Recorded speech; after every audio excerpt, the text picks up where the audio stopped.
Welcome. If you're wondering how this guy made 3.5 billion just by investing, that you will find out in this video. You will get his strategy, but first, how he started. So for those of you who are students, as a 20-something-year-old, Bill set up his first hedge fund. So why did you set up Gotham, Bill? And what did you learn from that experience? Experience is making mistakes and learning from them. So that's what I learned. The answer is I went to business school to learn how to be a good investor. And I learned the first rule of investing, which is you do your due diligence before you wire in your money. And when I got to HBS, I actually opened the course catalog for the first time, and there wasn't a class on investing. Now, there were classes on accounting, there were classes on finance. So I decided I had to develop my own little self-study program. And I wanted to, so I opened a Fidelity brokerage account. I said I had some money I'd made in the real estate brokerage business. This was my tuition in the investment business. And it was about a year of tuition.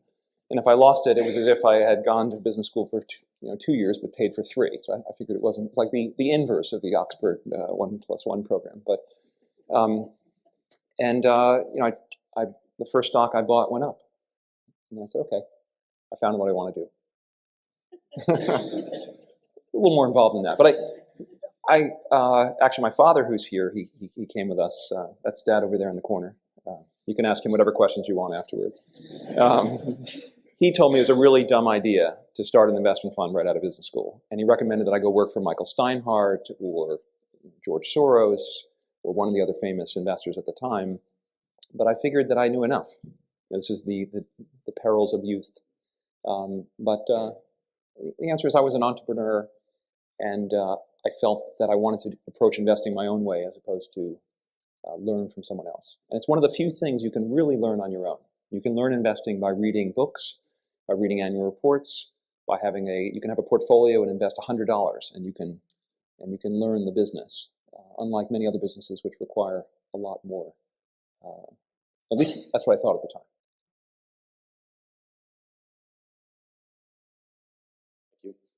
Sure. So I think the best thing, in the investing business, you can learn by reading. Read everything Warren Buffett's ever written, watch every YouTube video he's ever appeared in. That's a great way to learn about investing.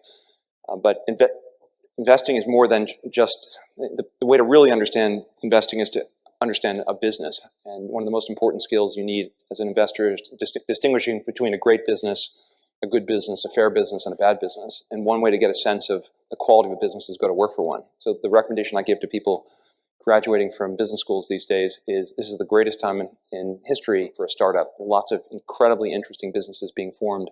And if you can be one of the early employees, you're going to learn a lot about how a business works, how to make payroll, how to market your product, how to design something. And those skills, I think, are invaluable. First, find it really interesting. You might have joined the next Facebook, so that's one thing. Even if the business fails, you'll learn a ton from that. I think that's the best experience you can get, ultimately, to be a good fundamental investor. In terms of the future of fundamental investing, I don't think everyone can be a passive investor, and I don't think everyone can be a quantitative trader. And I think there will be always room for fundamental value investing because fundamentally stocks are driven, and business value is driven by business fundamentals, not supply and demand for securities in the short term, not the weather on certain days and these various signals that are used by quantitative traders. I'm not saying there's anything wrong with it, but I don't think that even quantitative trading works unless there are a lot of people making fundamental investment decisions. The value of a business, unless it's a highly levered, very economically sensitive company, is not particularly affected by the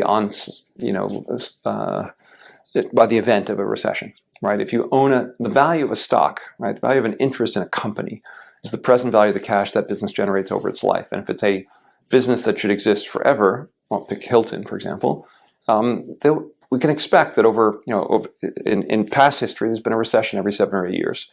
Let's assume the future is the same, and there's a recession every 7 or 8 years going forward. That's kind of factored into the value of the enterprise. The only reason why a recession destroys value is you have a company that is highly levered, and then if revenues decline, their cash flow goes negative, and they can't support their debt, and they go bankrupt, right? But if you own a very well capitalized business, I don't think a recession has a meaningful impact. It might affect that year's revenues and cash flow, but that's just one line item in a long spreadsheet of cash flows that you discount if you will, into the present. But the businesses we own, Universal Music being the largest one, and a good example, people are not going to, we think, cancel their Apple Music subscription because we're in a recession. It's the cheapest form of entertainment. It's 10 cents an hour or something like this. Compare that to a movie or a video game, and you pay a lot more. So you went far away from just investing in fidelity type, on a brokerage platform. And Pershing Square has a particular form of investing, which some of our members of the audience may not understand, and it's sometimes called activist investing. So maybe you can just help orient the audience about what exactly does Pershing Square Capital do? What's the general investment style, and why did you set it up that way? So the vast majority of capital invested in the markets today is passive. So if you think of index funds or ETFs or even the big kind of long-only institutions, the vast majority of that capital is by charter passive. Passive means you do your research. In some cases, you don't do the research. You sort of just blindly follow an index, and you're judged based on how closely you follow the index. If you think about investing 100 years ago, though, you had Andrew Carnegie owning 20% of U.S. Steel, or you had J.P. Morgan as a large owner of various companies over time. And in the old days of investing, an owner would act like an owner. So if they were unhappy with the performance of the business, they would replace the CEO. If they were unhappy with the board's judgment, they would make changes to the board. And as capitalism sort of democratized the investment process, and as any kid in business school can open a brokerage account, and as the owners of many of these great businesses over time, gave the shares away to a university or their heirs, and the ownership was spread out, the Sam Waltons of the world kind of passed away, and the boards became to be managed by professional owners. And so what we do is we look for situations where a business has lost its way, where an otherwise great company in a business that we would define as one that has significant barriers to entry, that Warren Buffett would describe as having a moat around it, a business that is simple, predictable, generates cash, and we can be confident will be here 50 years from now. A good example is we own a stake in Canadian Pacific, which is a railroad in Canada. And if you think about the railroad business, it's a business where they're not going to build a new one across the street. And you can have, absent some fairly dramatic changes in technology, you can be pretty comfortable that goods will be shipped on rail for a very long time to come. So it's a business we can predict. We can think about it from a very long-term perspective. We can buy it at a price that's interesting. And in the case of CP, this was the worst-run railroad in North America. It had the lowest profit margins. It was trading at the lowest valuation relative to earnings, and had a very unhappy shareholder base, but there was nothing they could do about it because they were inherently, again, the biggest investors tend to be very passive. And we saw an opportunity, and the opportunity was if you could replace the worst CEO in the railroad industry with the best CEO in the railroad industry, a lot of money could be made. And we bought first 12% of the stock and then another 2%, so about 14% of the stock. We recruited a guy named Hunter Harrison, who is widely considered the best railroad executive of all time, certainly in North America. He had retired at 65. He was 66 and a half. He had signed a 2-year non-compete with his employer, and I think the biggest mistake they made was a 2-year non-compete because he was running the other Canadian railroad, Canadian National. And we hired him as a consultant. He helped us study the railroad, and he had plenty of fire in his belly. And we said, look, would you be interested in the day job? And he said, let me check with my wife. And she said, you know what, it's time to get you out of the house again. And my wife says that all the time. And we recruited him, and then we had to simply put him in place. Now, the problem was Canadian Pacific has one of the most sort of esteemed and illustrious boards in Canada, at least at the time. And it was the former head of the Royal Bank of Canada, the former CEO of Suncor Energy, the former head of the steel business. It was a very, very important board.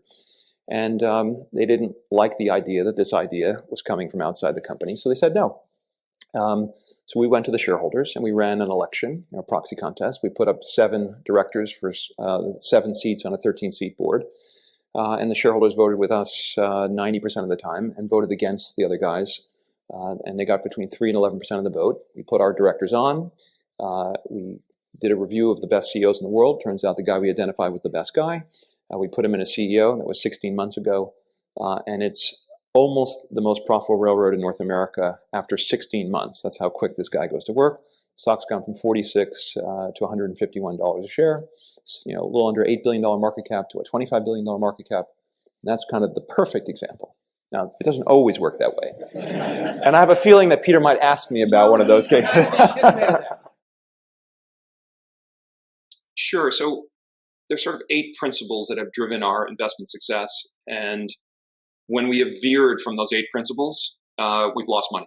And after the 2000, we went through a very difficult period, circa 2015, 2016. The 2 investments you mentioned were big drivers of that. It was if you will, experiences making mistakes and learning from them. And it was a moment of reflection for the firm. And I went back to the core principles that have driven our success for the first 12 years. And I had a member of the investment team literally engrave them in a stone tablet, not dissimilar from Moses' 10 Commandments. And I had that stone tablet put in what you might call a deal toy, sits on everyone's desk in the office. And we've adhered to those principles, ever since. And, we've been fortunate to return to the success we had for the first dozen years. So I think it's about keeping to, our principles are basically, we want to invest in simple, predictable, free cash flow generative, dominant companies with large barriers to entry that earn high returns on capital, that have limited exposure to extrinsic risk we can't control, strong balance sheets, don't need access to capital to survive, have excellent management, good governance. Sounds logical, but occasionally we've diverged, and there's those times. There's a certain discipline that comes with investments, and there always seems to be a countervailing quality that caused us to diverge. But in really each case where we've compromised on business quality or complexity, we've been harmed from an investment standpoint.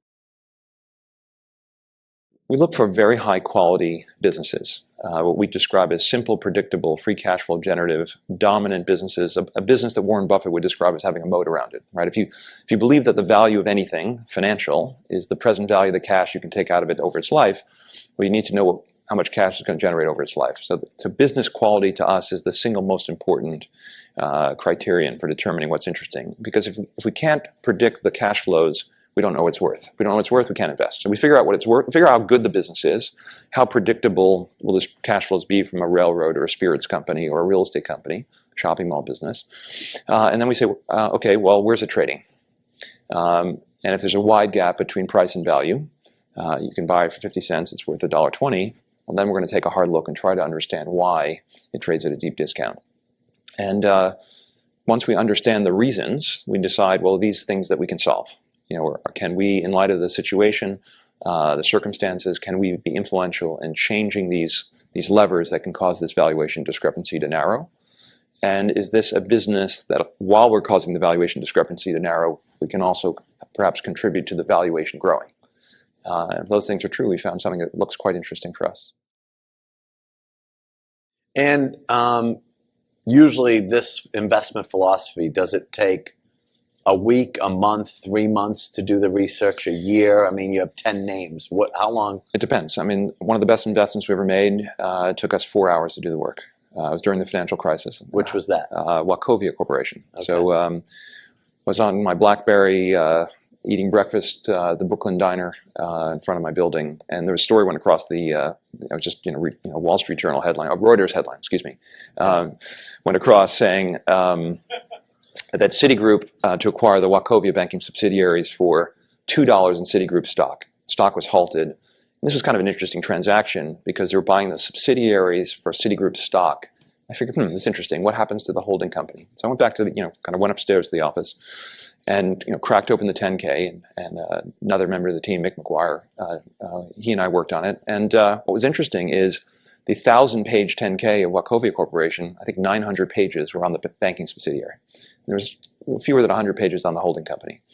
And by buying the banking subsidiary, Citi was leaving a holding company which had cash, in Wachovia Securities, A.G. Edwards, they had paid $6-7 billion for it 6 months before, Evergreen Asset Management, and they were taking a $27 billion loss on the sale of the subsidiary.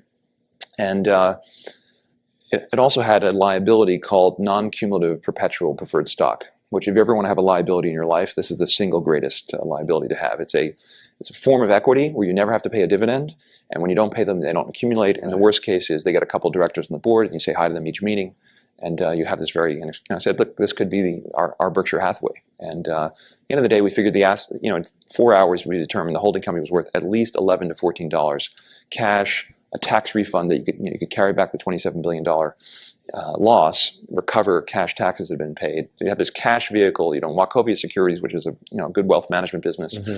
You own A.G. Edwards, another interesting asset. These are businesses you know well.